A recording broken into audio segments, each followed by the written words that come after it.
据多家媒体报道，11月6日，河南郑州一只鸵鸟在街头狂奔。从新闻视频来看，鸵鸟在川流不息的车辆中奔跑，所及之处鸣笛声一片。毋庸置疑，这只鸵鸟正处于受惊状态，而络绎不绝的车辆和不断的鸣笛声，无疑会进一步刺激鸵鸟的应激反应。那么，一只受惊的鸵鸟对于周围的行人、摩托车骑手来说，安全隐患有多大呢？视频中的鸵鸟是一只非洲鸵鸟。非洲鸵鸟是多种大型掠食者的猎物，严苛的生存环境造就了鸵鸟极易受惊的天性。作为世界上最大的鸟类，鸵鸟体重能达到130公斤。它拥有让哺乳动物中的掠食者也汗颜的强壮双腿，腿骨末端的爪子分成2个巨大的脚趾，大脚趾上的指甲厚如镰刀。试想，当鸵鸟用这双长着镰刀般脚趾的腿猛踢天敌时的杀伤力，它可绝不是鸵鸟政策的执行者。实际上，鸵鸟从来不会因为遇到危险而把头埋进沙子。当遇到掠食者时，这种不会飞的大鸟能在陆地上飞奔，奔跑的时速可以达到每小时70公里。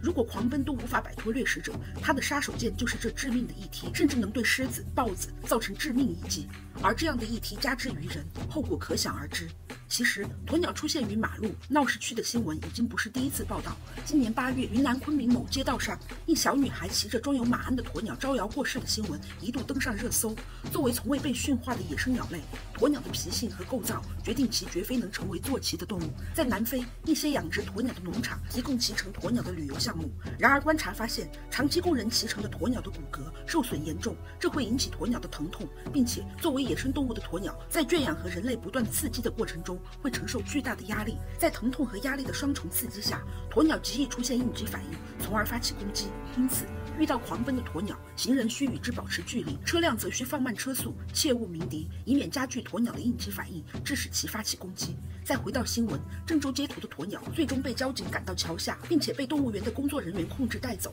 所幸没有造成任何事故和伤亡。